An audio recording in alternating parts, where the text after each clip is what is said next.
fidèle accoutumé, nous sommes présentement dans l'émission Somsui où nous avons invité Clovis Nyonguru, un jeune extramère qui va nous présenter le livre de Jonas Hans intitulé Le principe de responsabilité.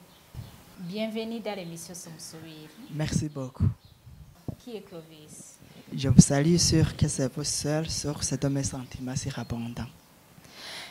Merci de m'avoir invité dans l'émission Somsui. Clovis, c'est un jeune slameur burundais, bien sûr. Et je suis aussi rédacteur d'articles et je suis peintre. Et je suis bachelier en philosophie. Ça veut dire que j'ai fait la philosophie au Grand Séminaire de Horasila. Et je suis venu ici pour vous présenter, comme vous l'avez déjà dit, le livre de Hans Jonas, un auteur allemand, intitulé Le principe de responsabilité. Ah oui. Qui est le philosophe Jonas Hans? Jonas Hans est un philosophe allemand, un philosophe qui s'intéresse beaucoup à la politique. Et il est né en Allemagne le 10 mai 1903 et il est mort à 90 ans en 1993 et toujours en Allemagne. Il est disciple d'un autre philosophe nommé Martin Heidegger. Et il a écrit beaucoup d'ouvrages, mais l'ouvrage qui m'intéresse pour le moment, c'est cet ouvrage du principe et de la responsabilité. Oui, ce livre, Le principe de responsabilité, nous parle de quoi? Un peu de mots. Merci beaucoup. Et ce livre a été le livre le plus célèbre de Hans Jonas. C'est une analyse éthique de la responsabilité que l'homme doit avoir par rapport à l'environnement. Une analyse que Hans Jonas fait en rapport avec la vie humaine sur Terre. Et pour le résumer, je vais me baser sur des citations. Et la première citation qu'on trouve à la page 30, c'est ce qu'on appelle impératif catégorique de Hans Jonas. Et il est ainsi libéré et agit de façon que les effets de tes actions soient compatibles avec la vie humainement authentique sur Terre. Et la deuxième citation est ainsi libérée. Nous n'avons pas le droit de vouloir le non-être des générations futures à cause de l'être des générations actuelles.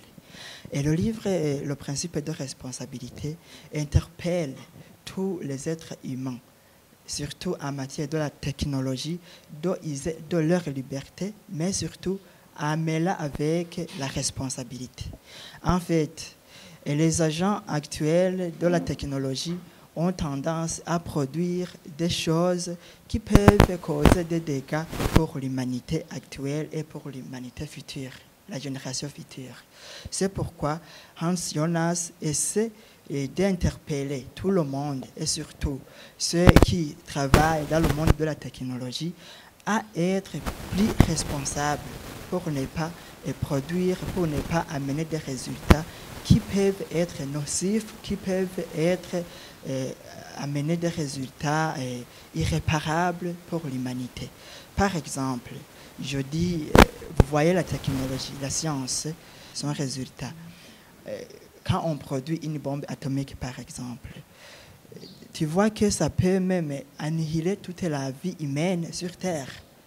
C'est pourquoi, dans l'impératif catégorique que j'ai cité, il essaie d'interpeller tout le monde. S'il vous plaît, essayez de produire ce qui peut être utile à la vie humaine et non pas ce qui peut être destructif pour la vie humaine.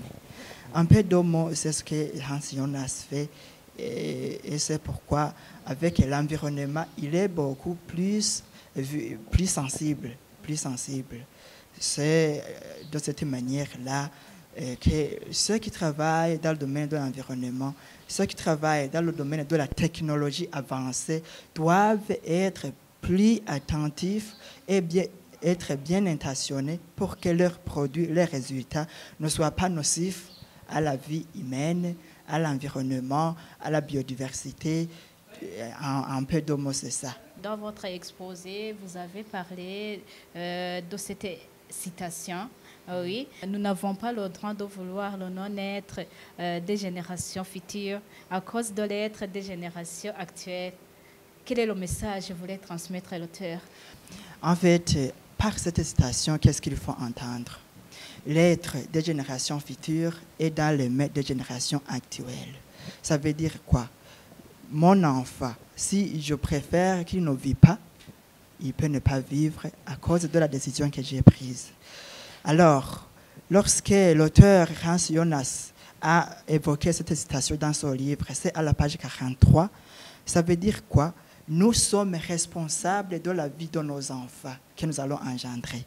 Si nous faisons des choses, des dégâts qui peuvent être nocifs pour l'environnement maintenant, ça va se répercuter même dans l'avenir. C'est pourquoi nous n'avons pas le droit de vouloir le non-être des générations futures à cause de l'être. Les agents de la technologie avancée, ils se vantent de leur intelligence pour produire des choses qui peuvent être nocives à la santé, nocives à la biodiversité, nocives à l'environnement, mais ils ne pensent jamais à la vie future, aux générations futures, puisque ce que nous faisons a des conséquences qui peuvent être irréversibles, irréparables pour la génération future. C'est pourquoi nous n'avons pas ce droit. Nous devons prendre en considération des générations futures et avoir cet amour pour ceux qui vont nous succéder plutôt en peu de mots. C'est ça en fait ce que veut dire la citation. Alors, quelle est la philosophie qui était derrière la production de ce livre? Le contexte dans lequel M. Hans Jonas a écrit ce livre, il avait raison. Il avait raison, puisque Hans Jonas lui-même avait subi une malchance d'être parmi les Juifs qui sont exilés en Allemagne. Il est juif, ses parents sont juifs, mais lui aussi, il est en Allemagne à cause des choses, des malices de l'humanité. C'est pourquoi il a été interpellé, il a senti cet engouement de produire une œuvre comme ça. Et son époque, c'est l'époque de la Deuxième Guerre mondiale.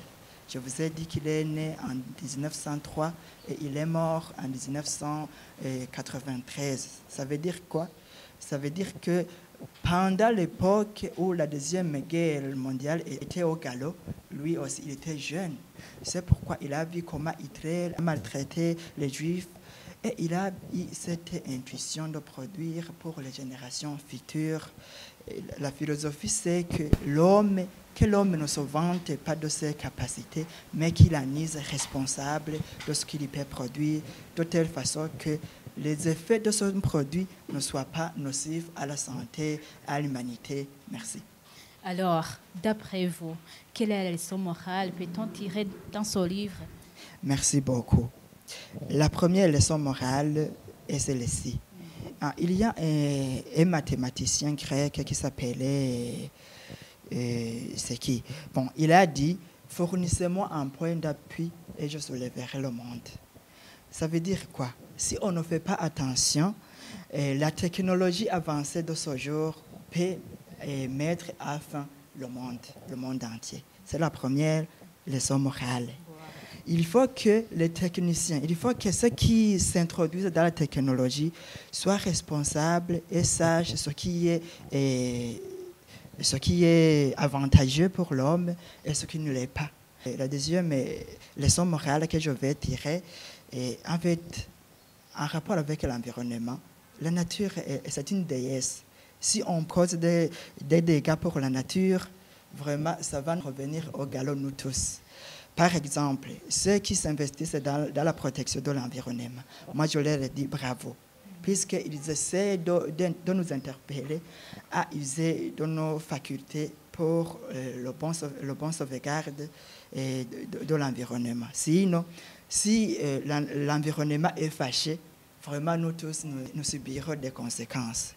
Et c'est pourquoi on dit que la nature ne tolère jamais. On dit que Dieu pardonne toujours. L'homme, quelquefois, mais la nature ne tolère jamais.